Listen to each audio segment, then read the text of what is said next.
All right, and good day, everyone, and welcome to today's session of Truly Foundation and A Course in Miracles with your host and temporary guide, Oliver.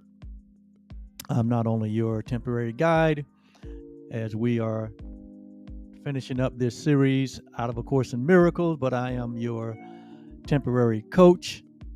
I am your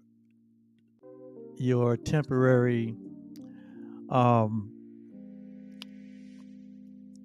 teacher, and I'm delighted to be that.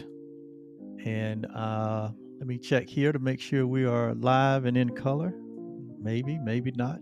Huh? Let's see here. There we go. All right. Well, it's a beautiful day in this month of October. We are experiencing the beginning of fall here in the southeastern part of the United States. And it is always a welcome time of the year for me because we get a break from all of the humidity and heat that we've gone through, and it's been a very hot and humid summer for us. And so we appreciate the changing of the leaves. We appreciate the shorter days. We appreciate the lower temperatures. It's so pleasant outside. And what I can really appreciate is the fact that we can count on it. We can have certainty in what nature does. I mean, it's like right on cue. Nature does does its thing. Nature is like it's built in within itself to express itself, how it's been programmed to express itself. And it's like nature is locked into that expression. The seasons are locked in.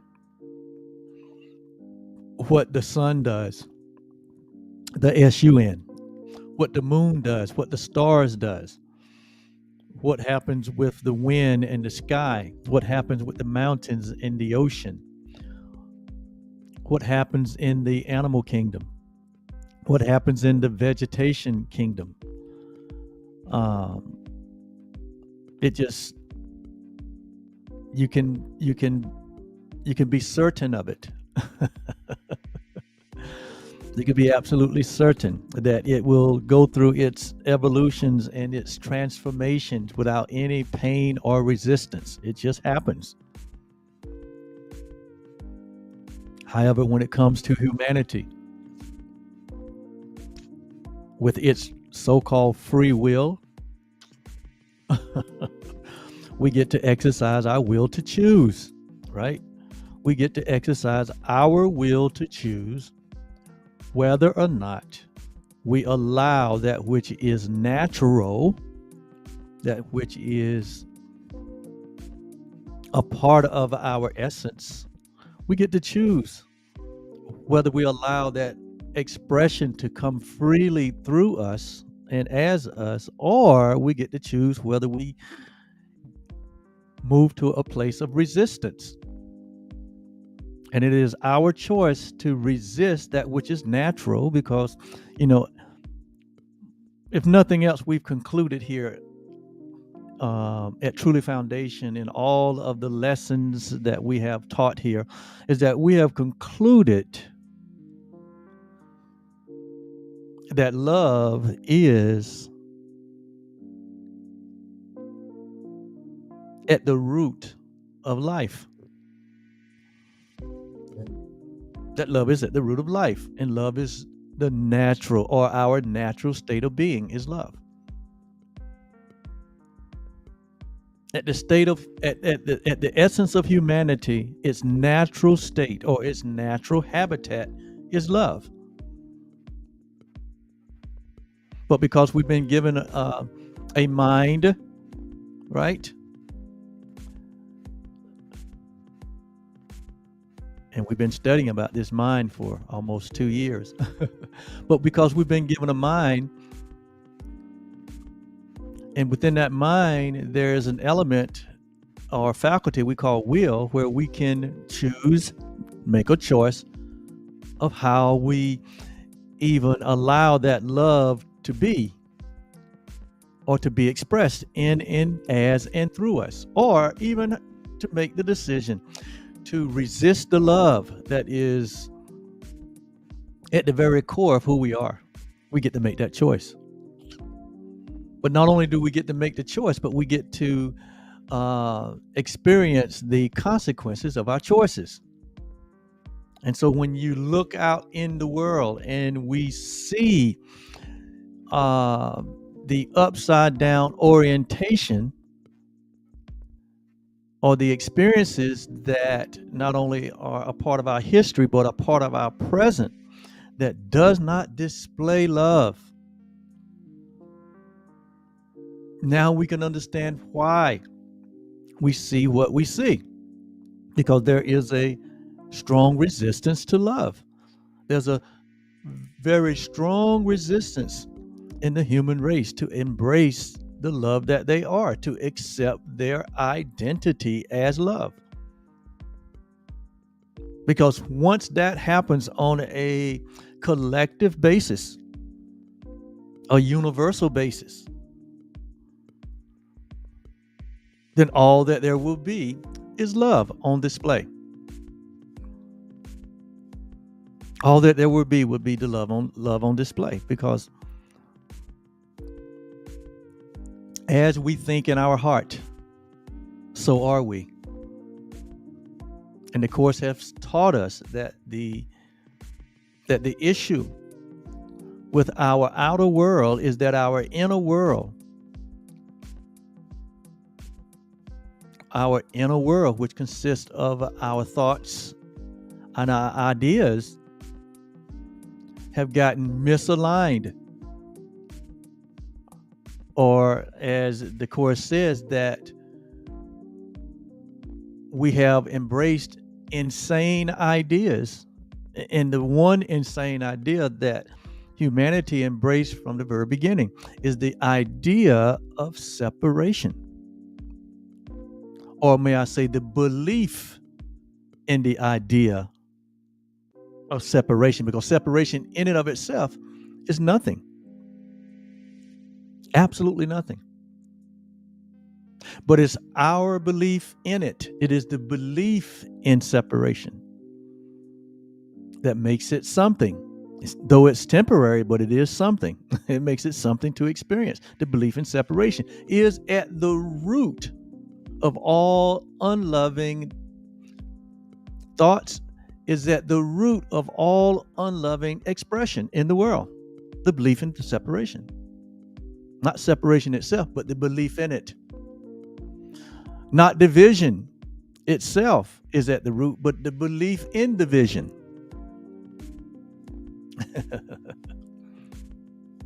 Individuality is not the root, but it's the belief in it, right? As a substitute to the oneness that we share. That is the cause, right? The cause is, right, this idea that we do not remain as we were created. And we were created in holiness and in oneness and in freedom and in sinlessness. We was created to be the expression of the love that we all share. But some way, somehow, the tiny mad idea, as the Course described it, crept into the mind or the thoughts of humanity. And then we've been off to the races. But one thing is for sure, there's been a line drawn in the sand of life. There is a line drawn in the sand, and thank God for that. We can only go so far with our foolishness.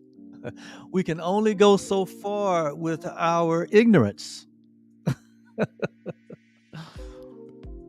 We can only go so far. that love will emerge, that God will emerge, that the principle of life will emerge.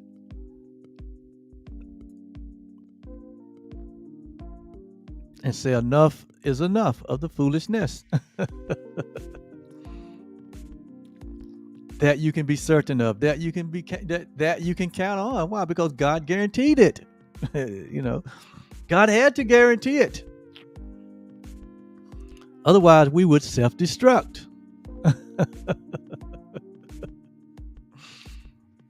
So, it's about that belief.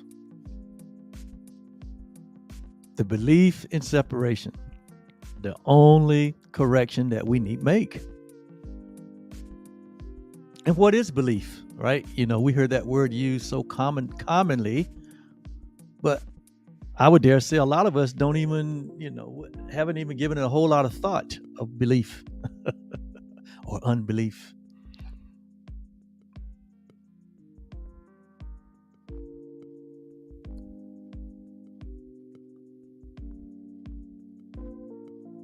This is what I would say about belief, if you would ask me.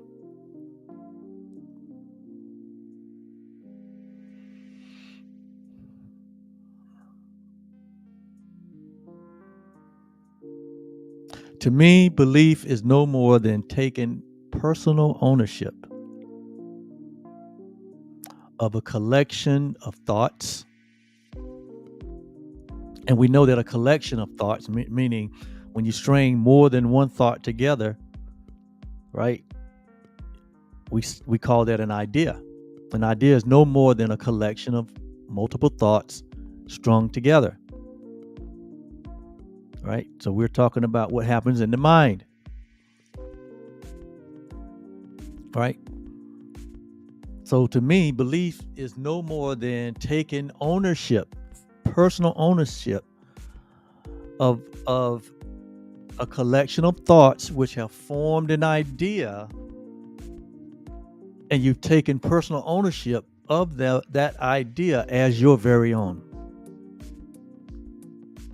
This has nothing to do with the validity of the idea. It just has to do with the fact that you have taken it upon yourself as your very own. Your idea about yourself, your idea about others, your idea about money, your idea about health, your idea about your gifts, your talents, your idea about your contributions, your service, your idea about your career. What do you think about government? What you think about the arts? What you think about sports? What you think about science? What you think about all the elements of life? Your belief becomes that which you embrace as your own based on ideas that have been communicated, demonstrated, right? So it's not about the validity of the idea or the thoughts. It's only about whether you've taken them as your very own.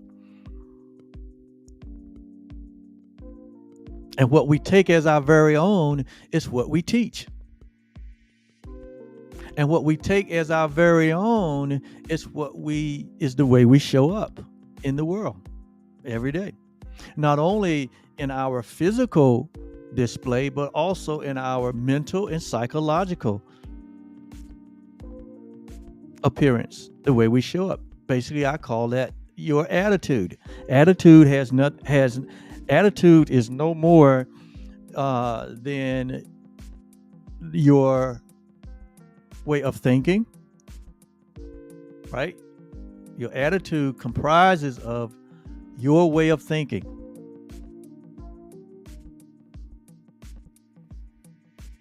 The feelings that those thoughts produces, because thoughts are no more than energy. And that energy produces certain kinds of feelings that are that are a match to the thought. We use the term emotion. That means that your feelings are no more than energy, which are a collection of thoughts, is no more than energy in motion. That's what the word emotion means. It's energy that is what in motion, and it produces a feeling.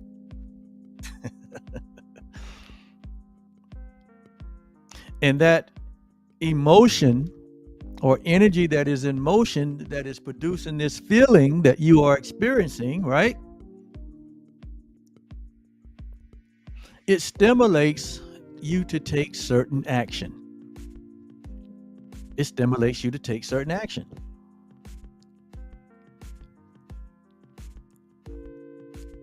So simply said, your attitude is a collection of your thoughts, your feelings, and your actions. And remember, your actions is what will determine your results. It will determine what you experience. It will determine your environment. Your actions will determine your outer conditions.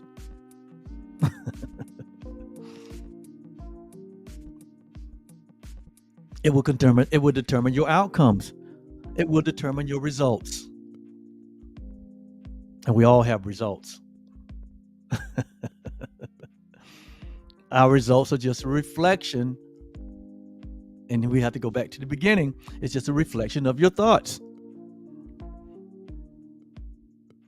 that produce the feelings, which is no more than energy in motion, emotion, that now influences our actions.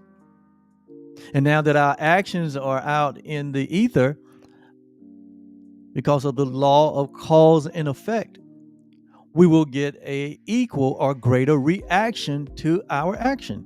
In other words, we attract an equal or greater reaction to our action. It's called the law of cause and effect. The cause is what? The cause is not necessarily the action. The cause really is the thought.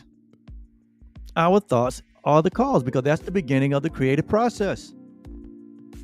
Are you hearing me here? Does this make sense?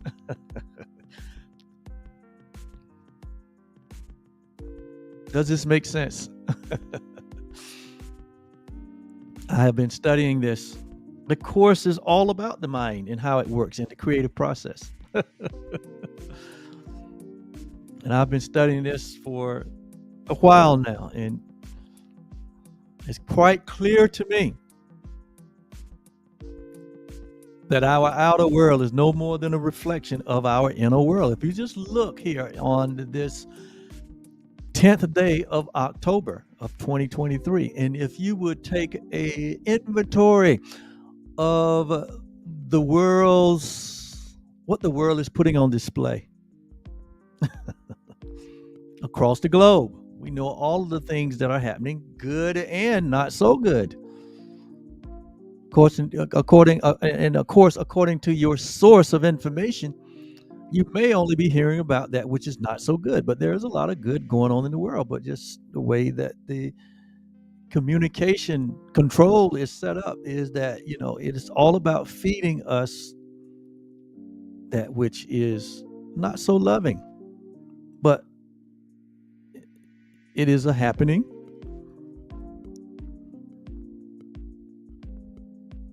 And so you don't have to look very far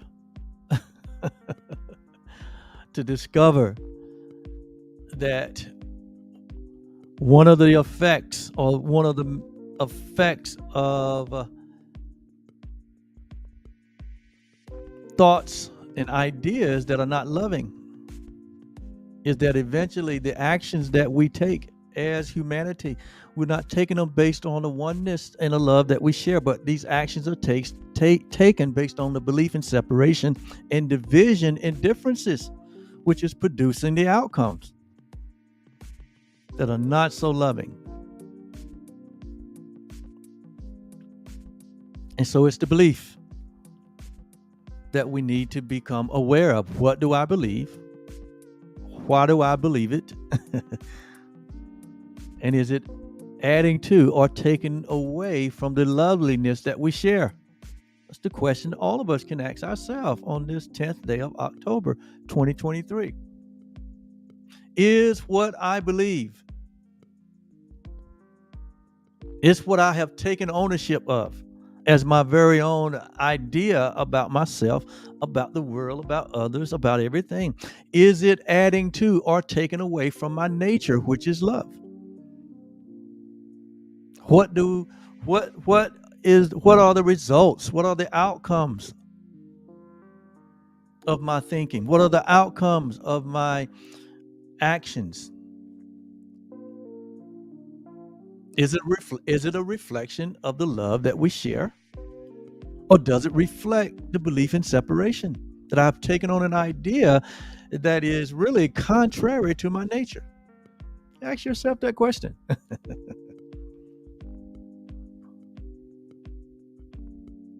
But I came here today to complete workbook lesson 360 out of A Course in Miracles. And that's what I'm going to get to. And this is what?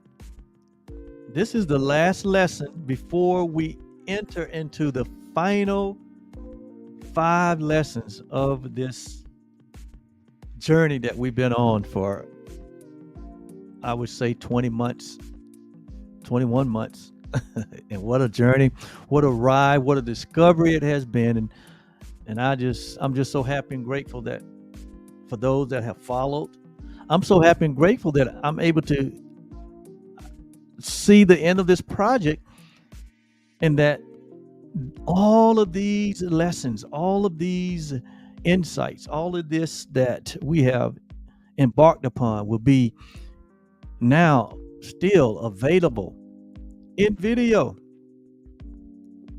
way after I've completed my appearance here and you. But that these videos will be available for anyone to get access to, because they're on our YouTube channel, Truly Foundation. And if you've only heard one or two, if you're interested in the whole collection, because there's over 400 videos that we produced in this project, beginning back on January 9th, 2022. They're right there on our YouTube channel, Truly Foundation, and you can access all of them. You can access all of them, which goes all the way back to the very first one, where I introduced the idea of doing this project, until today, where we are about to complete workbook lesson 360, which is the last lesson in this last section, entitled What Am I?, which we've been talking about here for about a month. If you have had any uncertainty or confusion about your identity, it would be a good thing to check out what we've shared, or what the Course shares about what am I, which has to do with our identification. Who am I? What am I? That is the question that all of us ask ourselves along this journey, and ask ourselves that not just once, but it is a part of our remembering. It's a part of the remembrance of our Creator when we ask ourselves, what am I? Because it's through the remembrance of our Creator that we discover or remember our true self. Because according to the Course, we are one with our Creator, and we remain as God or love or reality has created us. We've been hammering that idea home over and over and over and over again. Because one of the big, what I think, they say that there's this mental health crisis in the world.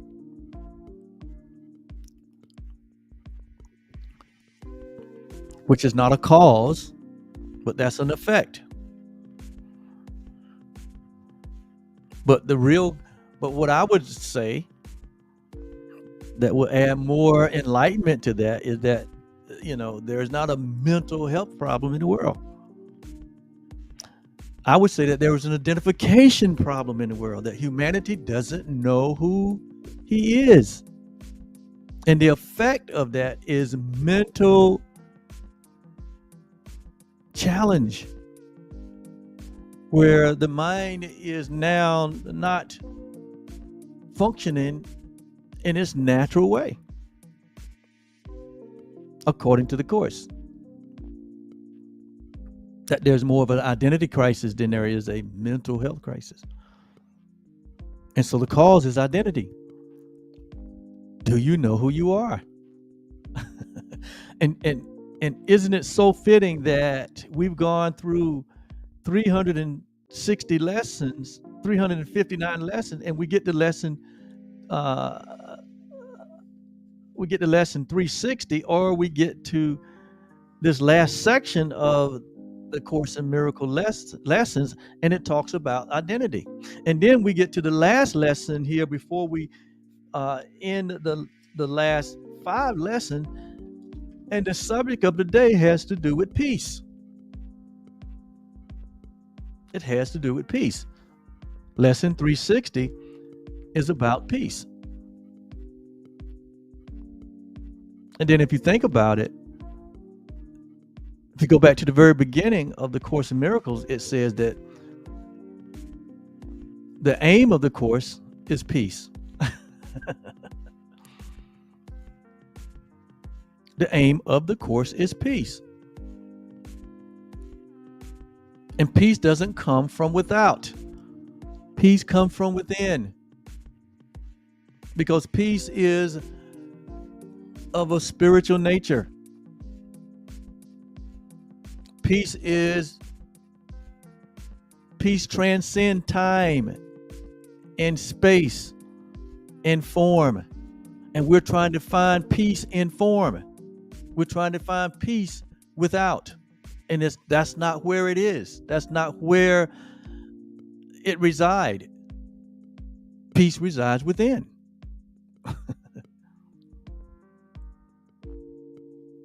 If you would survey the 7 billion people on the planet and ask them what are the top 3 things that they desire in life, a high percentage of them would include peace. Just a little peace would be one of those top 3. Why? Because peace is a part of our nature. And when you appear to be separate from your nature, when you appear to not to be able to sustain the very nature or the essence that you are, something goes wrong in the mind. Because the mind knows that something is something is misaligned. Something is out of harmony. Something is out of integrity.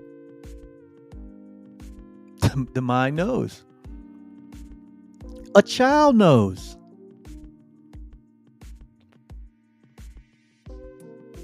Even a child knows when something is what? Misaligned. He doesn't have to be taught that. It's a part of his nature. A child knows when he's been violated.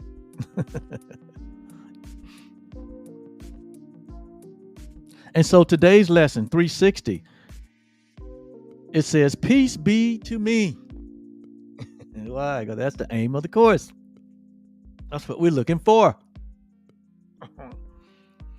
Peace be unto me, the holy creation of God.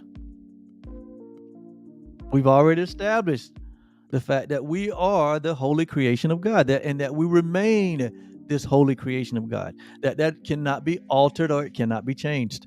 That's what we've learned here. Peace be unto me, the holy creation of God. Yes, this is who we are. We are the creation of God. We did not create ourselves, but we are the creation of God, and God is love. So we are the creation of love. This is our reality. This is your reality. This is all humanity's reality.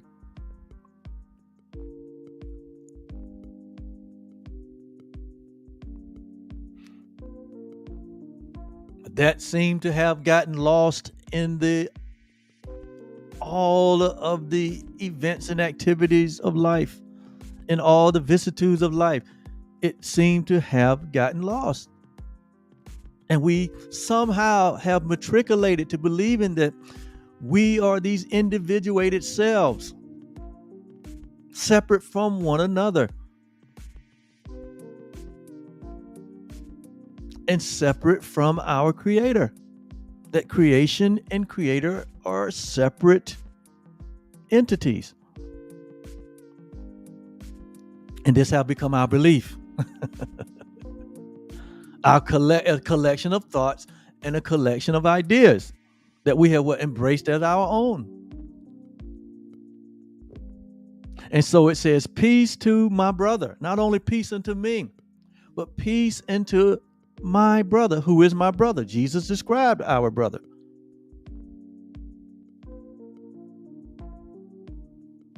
He calls our brother your neighbor. He said, love your neighbor. That's your brother. As yourself. Why? Because your brother is yourself, or your neighbor is yourself.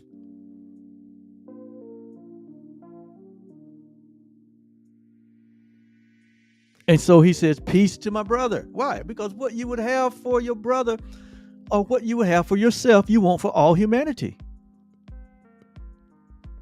And we only want good for ourselves, so we should only want good for everyone.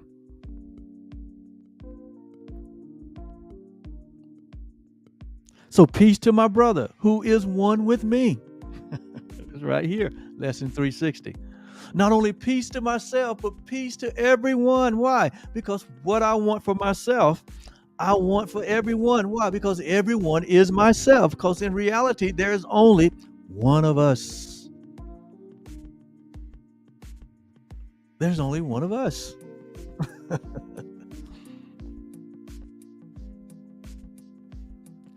And then it says, let all the world be blessed with peace through us. Here's the formula right here. Here's the formula to all of the world being blessed, or here's the formula to having peace in the world. Here's the formula right here. It says, let the world be blessed with peace through us. How does that happen? By embracing the peace that we are in through creation, and by declaring and extending that peace to everyone. That's the formula for living in peace. Understanding that we all have one interest. We all have the same interest. We all desire the same thing. But somehow we have embraced ideas and belief systems. We call it here the ego thought system. We have embraced a belief in separation, which has created this external environment that lacks the peace that we so desire. But you don't look for the peace in the external, because that's not where it was placed. That's just an effect. You go to the cause. Peace comes from within. Peace is a part of your identification. It's a part of your nature. It is who you are. Jesus said it this way, my peace. He said, peace be unto you. Paul used it all the time to acknowledge the churches. He said, peace be unto you. Or he would say, grace and peace be what multiplied unto you through the knowledge. What does that mean? That grace and peace doesn't come through the external, but it comes through the knowing. It comes through the internal knowing of yourself. It comes through the knowing and the embracing of your oneness with God and all living things, in all humanity, as one family, as one blood, as one reality. I and you and me, we're one. There is no separation. But we have exhausted race and nationality and politics and culture and gender and people's freedom to choose. We have confused all of that, or we have exalted all of that over the principle of love or the principle of peace. And we wonder, where has the peace gone? It has gone in our ideas. It's hung up in our thoughts, in our belief, in our collection of thoughts that we have not examined, but we just embrace them as our own. Copycats.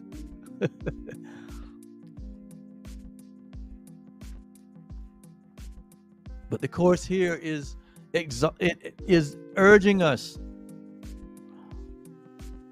to go through this process of not being conformed to this world, but being transformed by the renewing of our mind, by every thought of God. Because it is every thought of God that is what is real. And so the Course says that peace is the goal of the Course. That if you would go through the Course in Miracles, or if we really gave ourselves to any spiritual practice, regardless of what it is, if we really gave ourselves over to it, to the loveliness of it, that peace would be the goal. But a lot of us are involved in religious practices that we don't even know for ourselves. We're just doing what someone else says, or we're following someone else's experiences. We have not found out for ourselves. We have not minded our own business. We have not studied to show ourselves approved. But we have just taken on collections of ideas and thoughts,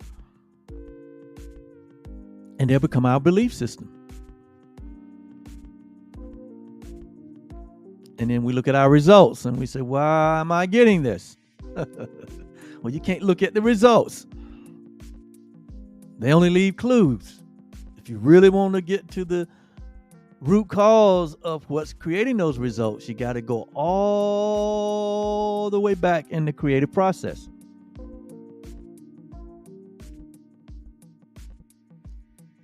And be willing to examine your thoughts, to be willing to examine what you're thinking.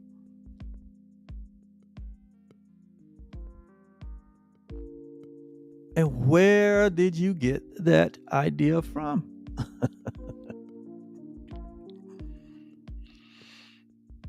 So if peace is the goal of the Course, and peace comes through what? The renewing of the mind. Mind training. This is a course in mind training. And I'm reminded of what it says here at the very beginning of the book, under the preface, under the section, what it says. And it says that the Course can be summed up in this 3 short sentences.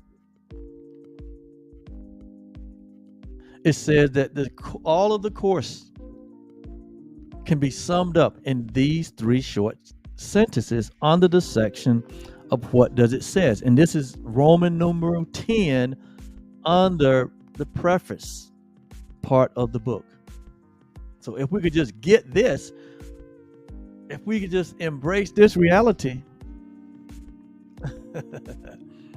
save us a whole lot of time and a whole lot of anguish and heartache and disappointment, if we can embrace this idea, because this is the goal. It says here that what the whole, all of this is, all of these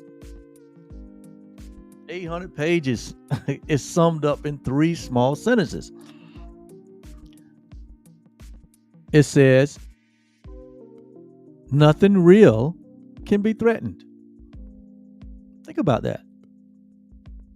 Nothing that is real can ever be threatened.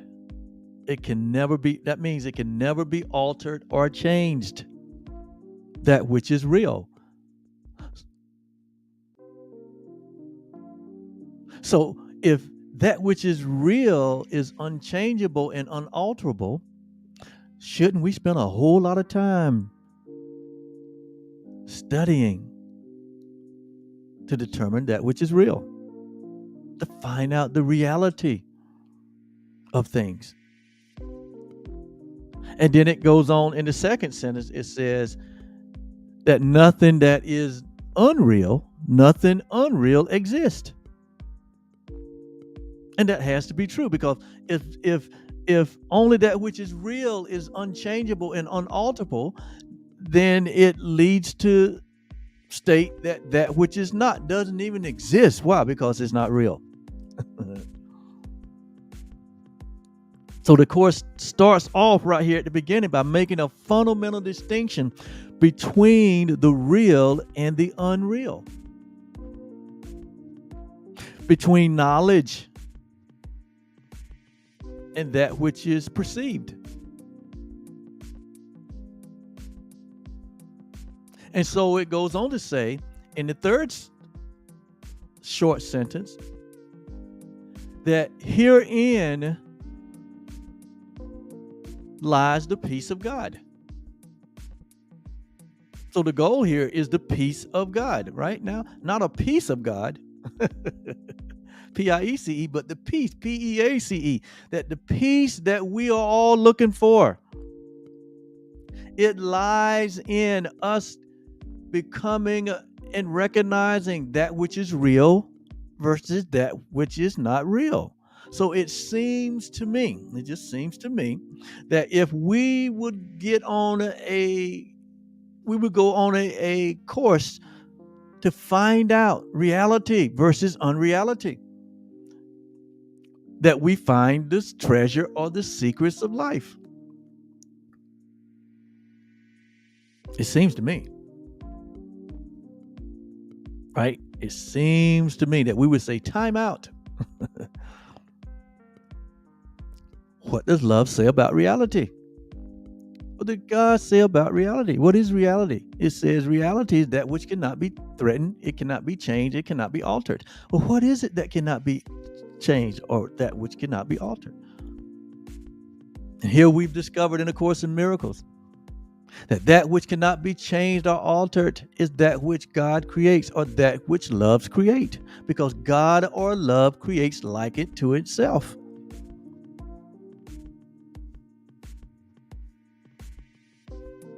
That reality is the fact that what the Creator created is like unto itself, or is its very own self. There's no difference. That there's only the one in real creation. In ultimate creation, there's only one. That's why Jesus said himself, I and the Father are one. Why? He realized there's only one reality.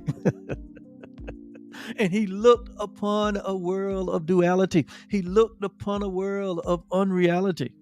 This temporary world that we see, this world of form, is temporary. And he concluded what? I'm not of this world.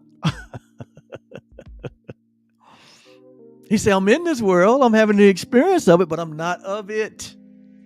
This is not my cause. This physical body that I have, that Mary and Joseph created, he said, that's not the cause. They just created something. They just made something temporary. They just made something temporary. But what is eternal and what is permanent? It's what God created, and I am that. He said, I and the Father are one. When you see me, you see what God created. You seen the Father. He was talking about his true identity.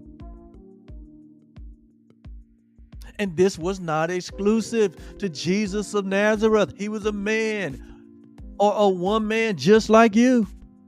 He was a human just like you. And then Paul picked up on it in Philippians when he got the revelation. He said, now let this mind be in you that was also in Jesus of Nazareth, who being a man was in the form of God and thought it not robbery to be equal with God. He knew that he and God was one, but because God is the only reality that there is. This is the mind of Christ, or this is the mind of God, that you think not robbery, that you're taking anything away from divinity or anything away from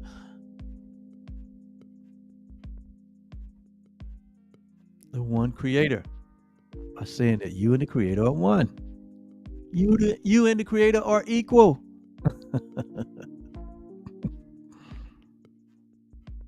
The only difference between you and the creator, and there is no difference. There is no difference.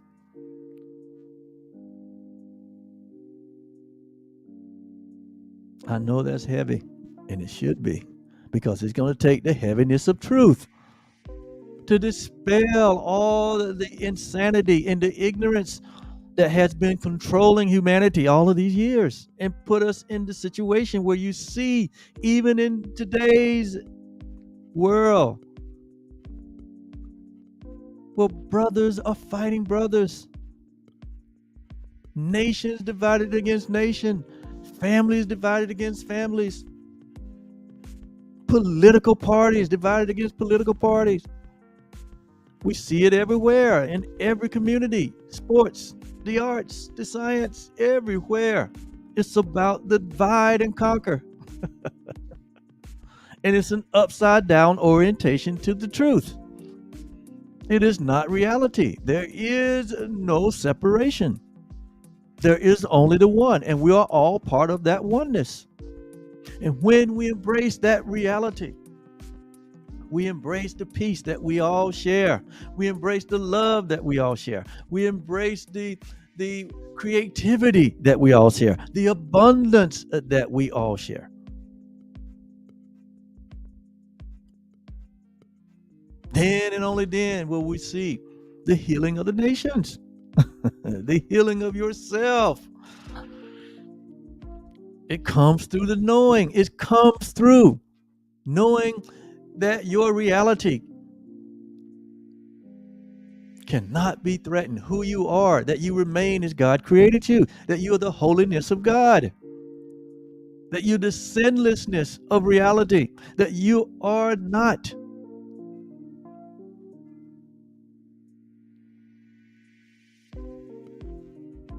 what this world has conformed you to be.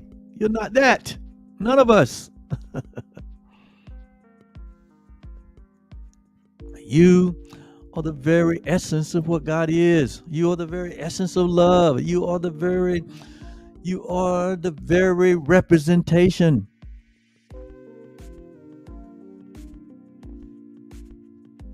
of the glory of God. You have been crowned with glory and with honor that comes from God only. This is who you are. That's what it means here. This is the real deal. He said, nothing real can be threatened. What God created, mankind cannot undo. We can only fall asleep and dream of undoing it. It even feels like we've undone it. It even feels like we're separate. We created these separate worlds and put ourselves in separate bodies just to try to prove or to disprove the oneness that God is and that we are. But it doesn't last. It cannot hold water. It is not real. It says nothing unreal exists. It doesn't even exist when we really get down to the brass tacks of it. All that which is not a love, it doesn't even exist. So it has to be what? Dreamlike.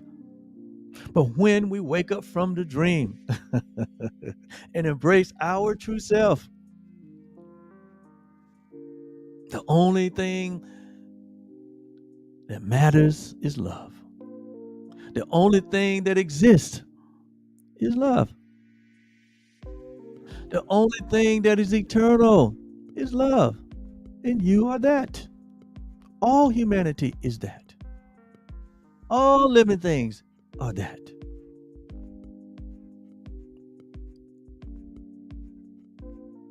And so herein lies the peace. See? So peace, again, is within. Herein lies the peace, not here out. Peace is not out there. Peace is not in form. Peace is not in time. True peace is timeless and formless. It's not going to be anything that you acquire from the outside.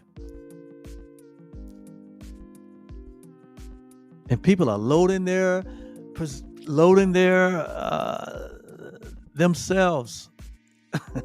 People are loading up their homes in their communities with guns and ammunition, and they think that the end result of that is peace. How foolish can we be?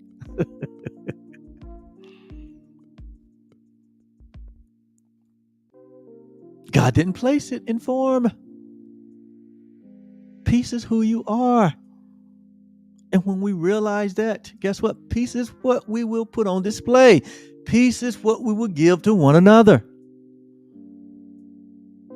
So all of the insanity and all of the uncertainty and all of the foolishness that you see on display in the world is a result of not knowing who you are.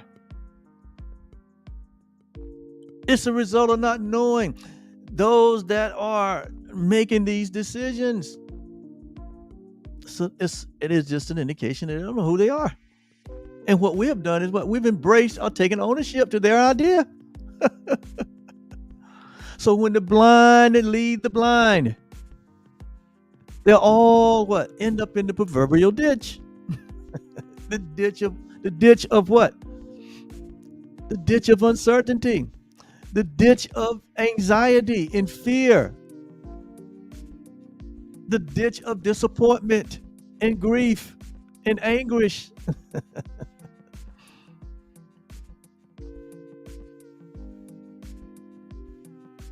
And all the time, what? That which is real has not been what? Has not been threatened. That which is real has not been what? Altered or changed, not one iota, by the foolishness of man. Love is still intact. The kingdom of God is still intact. Heaven is still intact.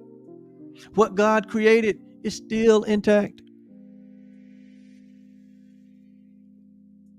And when we recognize that through the awakening, when we are enlightened to that reality, which is no more than a recognition of that which is real.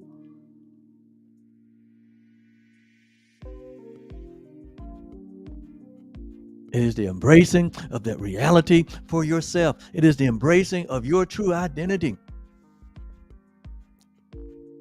Your true divine self. Your true eternal self.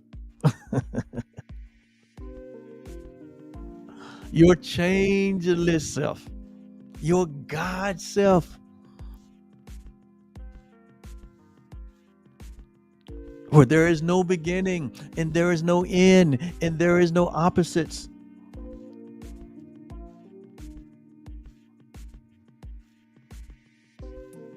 It merely is. You say, I am. That I am. When you realize, when you recognize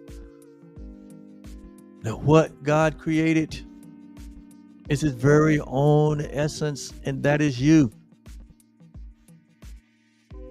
You can say with certainty that I am that. It doesn't matter what happens on the outside. 1,000 may fall at your side, 10,000 at your right hand, but it shall not disturb the I am. It shall not alter the I am. Why? Because all of that is not the real McCoy. When you know who you are, you're able to look past the devastation and remind the mind that what it sees is not the truth. What it sees in all of its ugliness is not the truth. It's not reality. It doesn't really exist. When you bring the truth into focus, when you bring reality into a recognition that it doesn't even exist. Now, I know this sound maybe contrary to popular belief. However, the proof is in the pudding. The proof is in the knowing.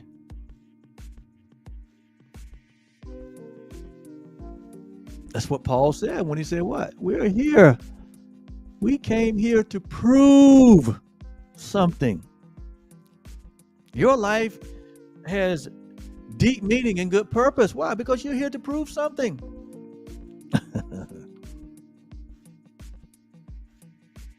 You are. I am. All of us. Paul said it this way, that we may prove. That's why we got to renew the mind. That's why we have to be transformed. That's why we have to pause and step back and examine ourselves to see if we be.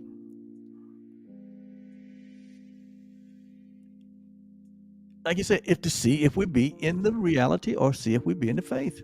What faith are we in? What are we believing?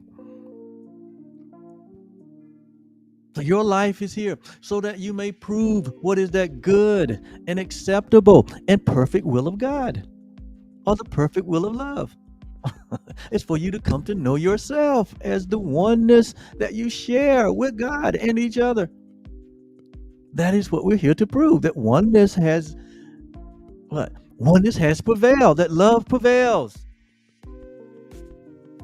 That God is not dead, God is not angry. God is not vengeful. Love is not that way.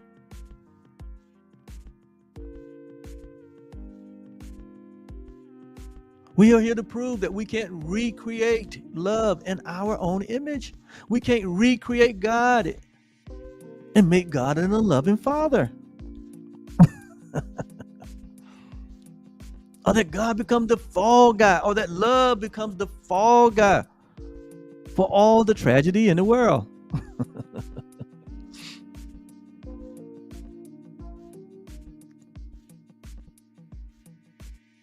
Let me finish my lesson. Lesson 360. So the conclusion. And all the 20 months we've been together, we've been putting these lessons out here. For all the time that we spent creating over 400 videos, going through this mind training called A Course in Miracles. All of the time that we have come face to face with something that doesn't look like the outside world.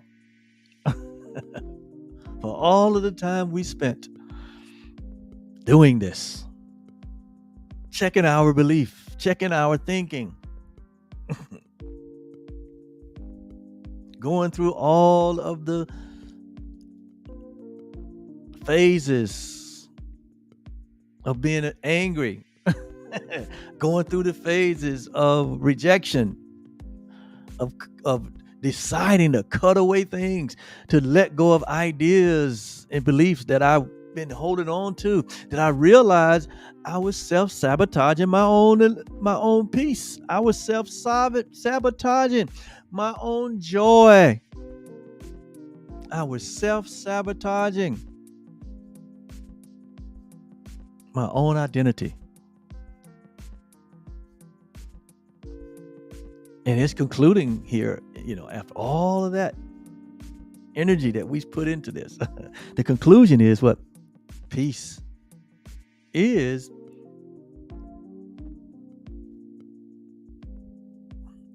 within. It's not without.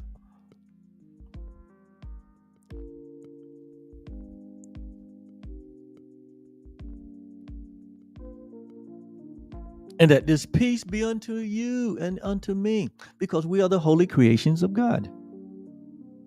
We are that. And peace to all of the brotherhood, all of humanity. There's no exception, not even one. When we hold one exception, we hold them all. When we withhold a love or forgiveness, we withhold it from all, because there's only one. We withhold it from ourselves. Whatever you withhold from another, you withhold it from yourself. Because you are one with the other. All minds are joined. Just because bodies can't join, that doesn't mean that minds are not joined.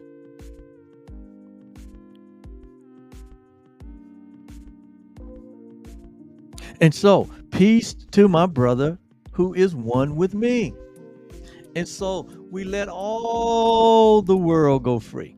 We let all the world be blessed with this peace through us. So your life has become a life of peace. Your life has become a life of oneness. Your life has become a reflection of the oneness that we share. So if you are still holding on to grievances, if you're still holding on to grudges or grievances, if you still see your brother as separate from you, if you're still holding judgments based on outer appearances, based on history, based on race, based on politics, nationality, or any of those categories, if you're holding one, that's why the peace seems so elusive. Peace only knows oneness. Peace only knows forgiveness. Peace only knows itself.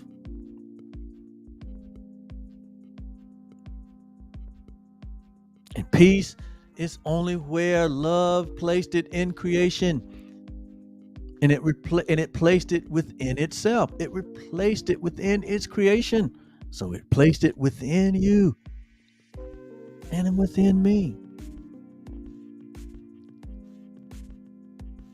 And so to conclude this lesson, there's a affirmation here, and I'm going to go through it. It says, Father,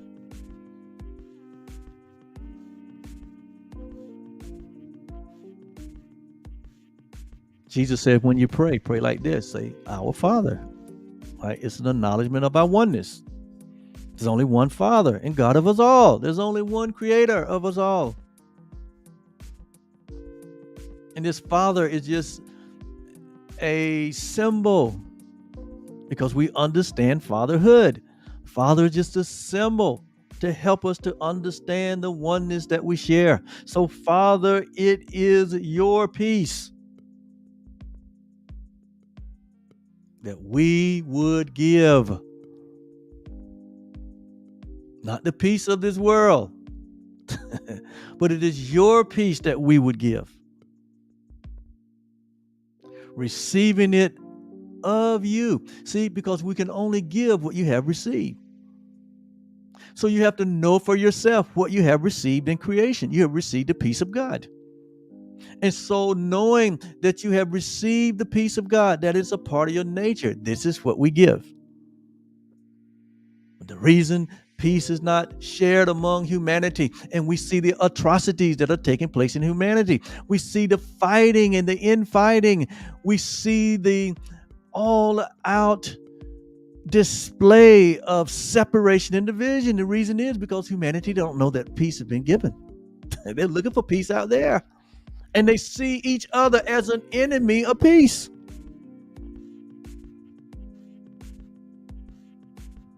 So you see the deception that is on display out of ignorance.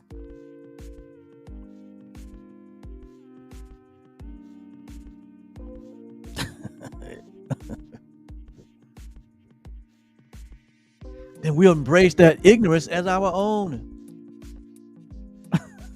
And we do like the children of Israel. We say, no, we want a leader just like the other countries. We say, he's our leader.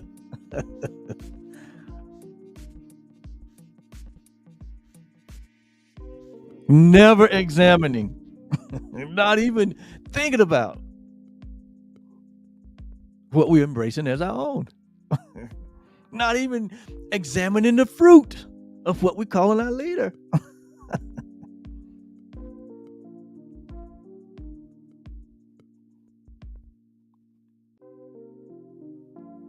And we see this great following of people going to the guillotine of their own destruction,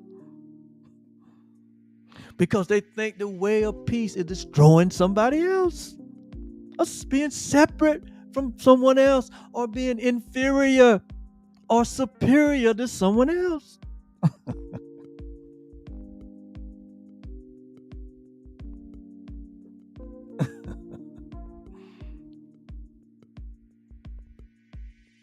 So, Father, it is your peace that we would give. Why? Because receiving it of you. You have to know that you've received the peace of God in your creation.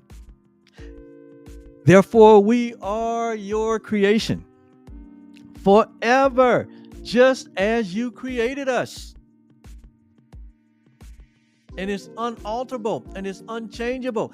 This is the reality. This is the knowledge of the truth that we all need to embrace.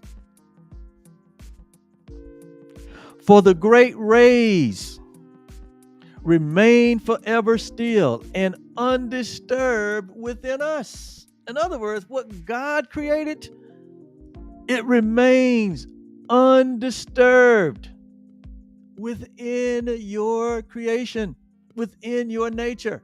It cannot be altered or changed. It's within you. It's within your knowing of yourself.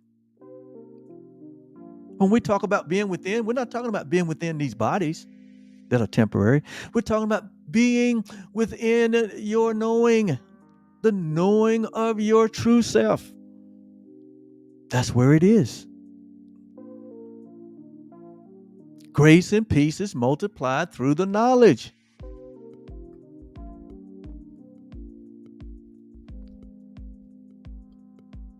And it says that these great rays, which are the truth, these great thoughts, these great ideas, these realities, they call them great rays. These reality remains forever. You already have eternal life.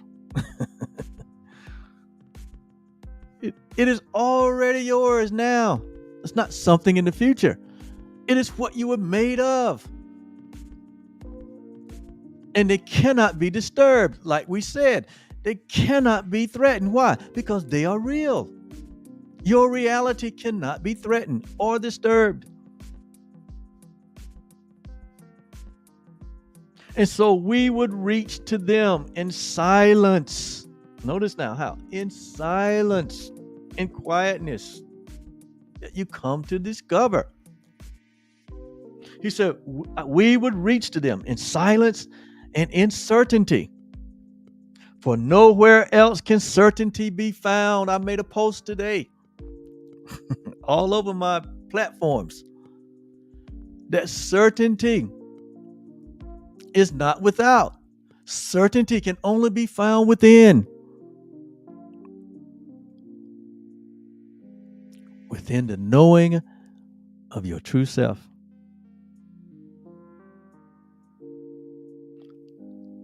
So peace be to us. So peace be us. It's a part of our nature. And peace to all the world. We make a declaration to the world.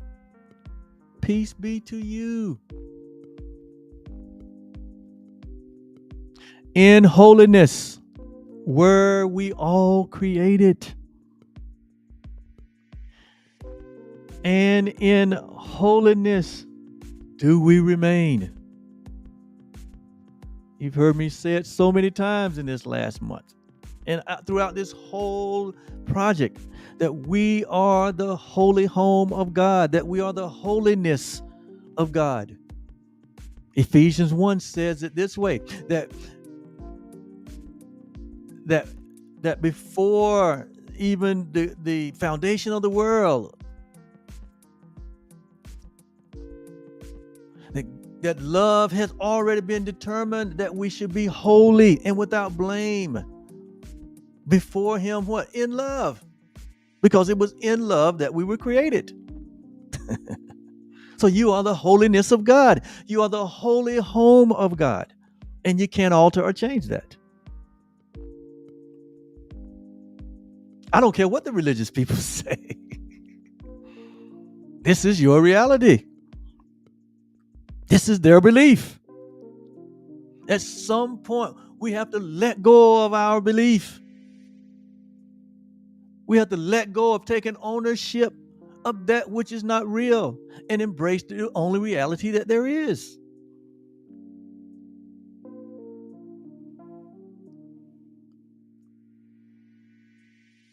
So, in conclusion,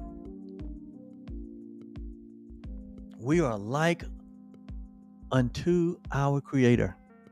We are like unto the perfect sinlessness that love is. You are perfect sinlessness. This is your reality.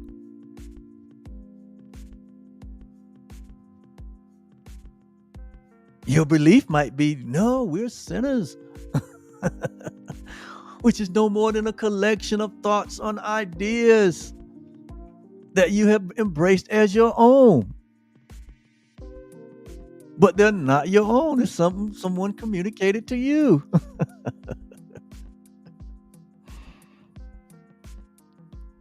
And it's never made you feel good about yourself. So why would you keep holding on to that idea?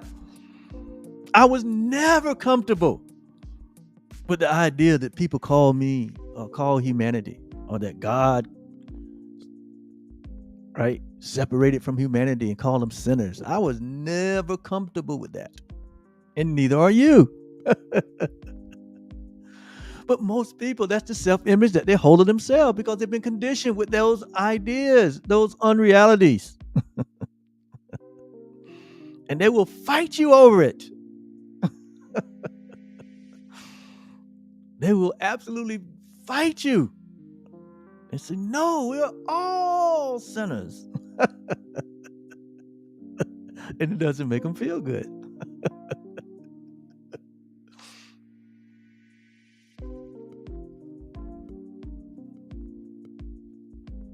But here it says, we are like unto you in perfect sinlessness. That makes me feel good. That resonates with my nature. That is an inside awareness. It's not something based on external conditions, but this is an inward knowing that I and the Father are indeed one. And when Jesus showed up with this idea, we were so far gone as a species that we couldn't accept the light. And so they tried to put the light out. But you can't put out the light. You can only ignore it, but you cannot put it out. You may ignore who you really are, but you cannot deny your holiness. You cannot deny your loveliness. You cannot deny who you are as the creation of God. No matter how hard you try, no matter how many lifetimes you live. Many are the plans in humanity's heart, but it is what? It is the one purpose of God that shall prevail. Paul put it this way: it was God in Christ reconciling what? The whole world back into himself. The whole world.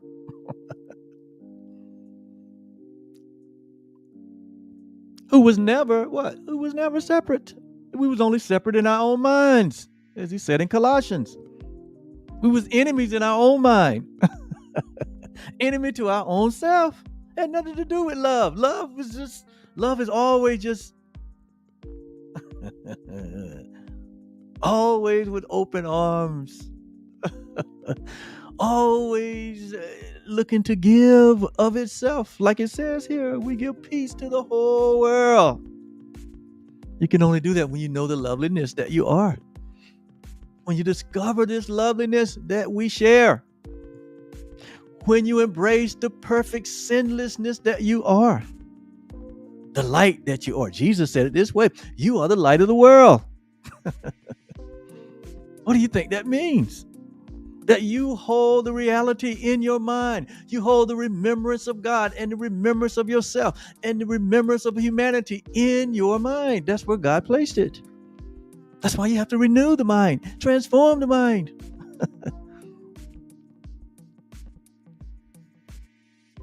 The memory of God was placed in your mind. And most of us are fighting with our own minds. And that's just to keep you distracted, to keep you out of silence, to keep you away from quietness, so that when you get quiet, the whispers of love,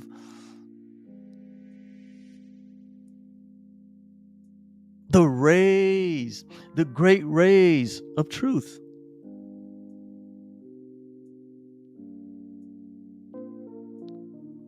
share their gentleness with us. And so,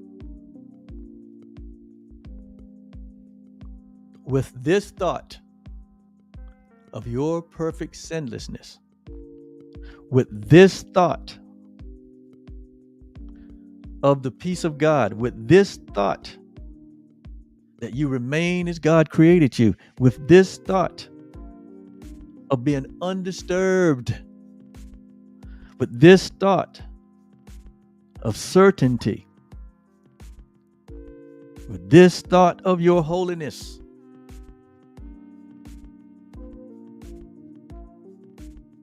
we gladly say, and so it is. Amen.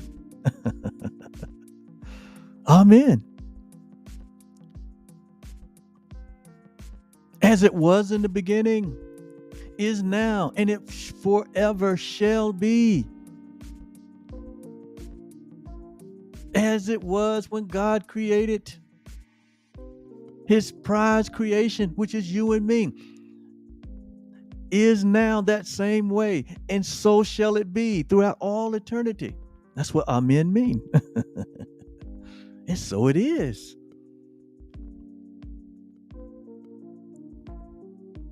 We merely are. And so we can relax. We remain as our Father created us. And all humanity is one. And we abide in peace. That's what Jesus meant when he said what? My peace I leave with you. Not the peace that we try to make out in the world. He said, but the peace of God, which passes all knowing, all understanding, it's within you. It's within everyone.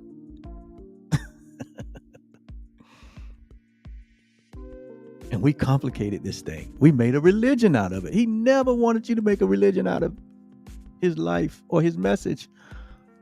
And that's the first thing we did. And we see what that religion has done to the world.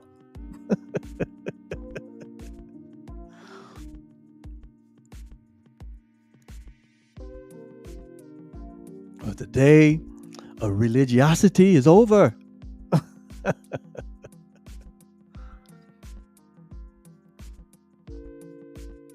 The world is in a self-correcting mode right now.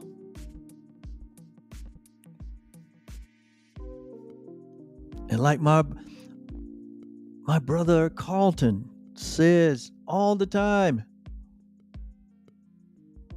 we are not as much as we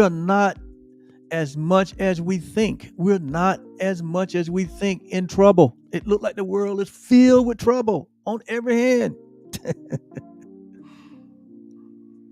And my brother Carlton say,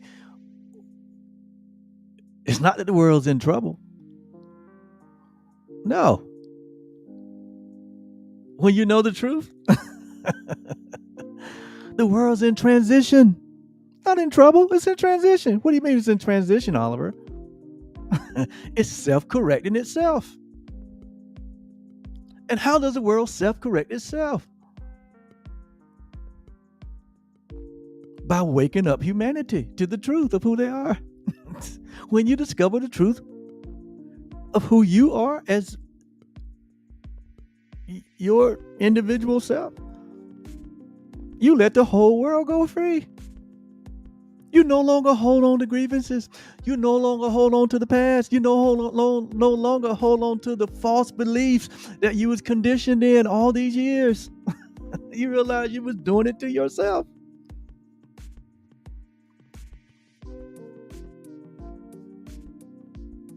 When you wake up, your whole family wakes up.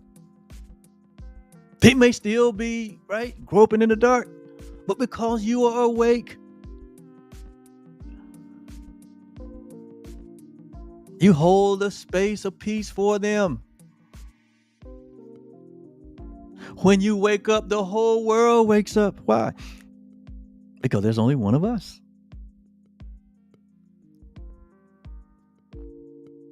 It only takes one.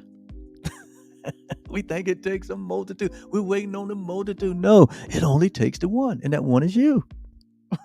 That one is me. So from God's perspective, which is my perspective, which is love's perspective. So from reality's perspective, nothing has changed. Reality has not been threatened. Love is still intact. Heaven is still what it is.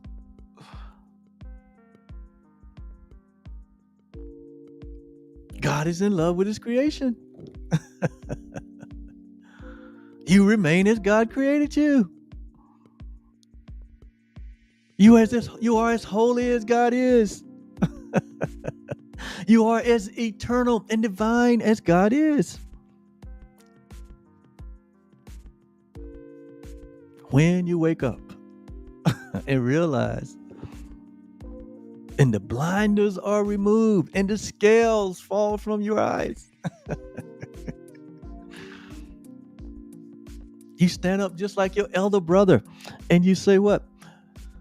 The pure in heart sees God what? Everywhere and in everyone. That I see the face of Christ in everyone and remember God. That the kingdom of God is what? Spread out all over the world. But men don't see it. Because they're holding on to a belief. They're holding on to a collection of thoughts or ideas.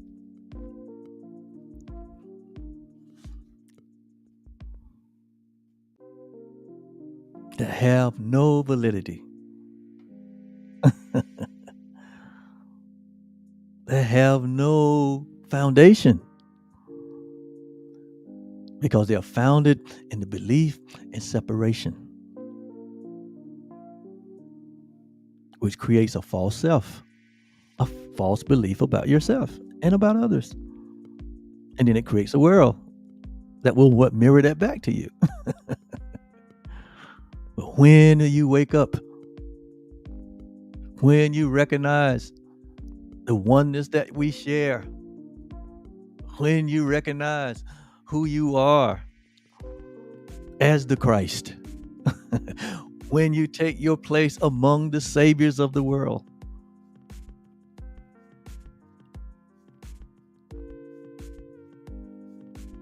and let the whole world go free.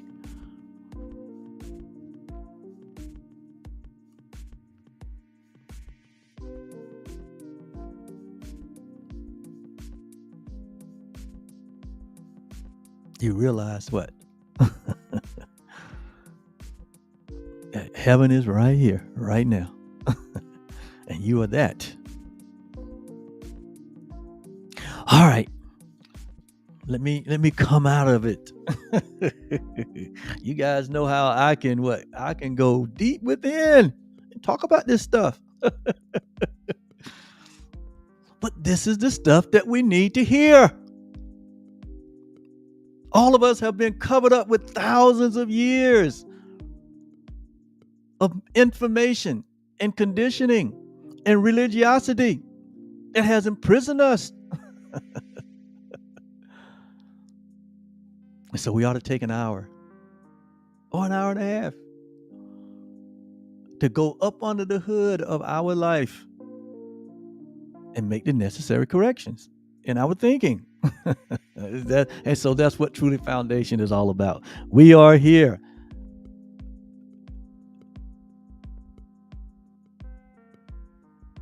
to remind you of the tools that have been given us to be a correction so that we can make the correction, so that we can renew the mind, so we can be transformed. So we can be about what? So we can be about the business of being the light of the world. Thank you so much. This has been a blessing. The next 5 lessons, 361 through 365, where we will have completed all of them. There's only one thought.